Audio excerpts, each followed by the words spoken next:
The newly crowned Queen moves now from King Edward's chair. The coronation, and the Queen had just made her promises to her people. Then it was her husband's turn to make his vow. I, Philip, will become your liege man of life and limb, and of earthly worship. In faith and truth I will bear unto you, to live and die, against all manner of folk, so help me God. With a kiss on the cheek for the new monarch, Philip's life of service began.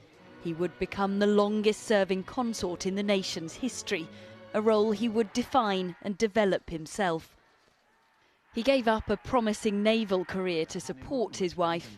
Always at the Queen's side or a few steps behind, Philip had no formal constitutional power, but took on huge responsibility. He was there to advise or sometimes criticise the woman he fondly called Lilibet. Holidays at Balmoral provide the newsreel record of the children's progress. Like all children, they seem to grow up fast.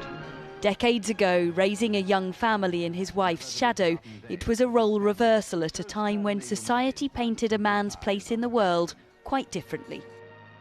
This is a man who for decades always walked a few steps behind the woman he was married to. Now, this is a man who started doing this in the early 1950s, and just think about that.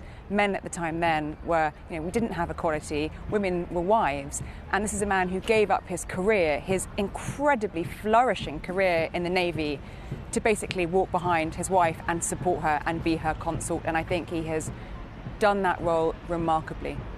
Only an occasional public speaker, Prince Philip did open up briefly on marriage at the celebration of his golden wedding anniversary. I think that the main lesson that we've learned is that tolerance is the one essential ingredient of any happy marriage.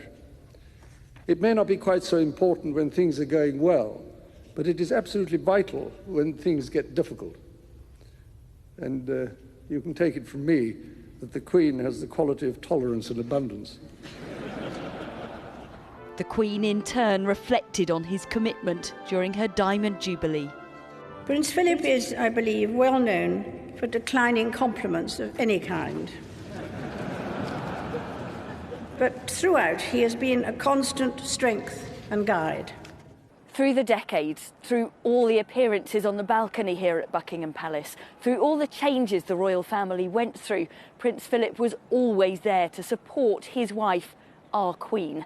He was never centre stage, but was a vital part of the picture. When at the age of 96 the Prince announced his retirement from royal engagements, he did so with the Queen's full support. Behind the scenes there had been frustrations. Philip would sometimes tell palace staff he was bored of royal business, but his first and most important job was to enable the Queen to do her job. It was a quite remarkable partnership.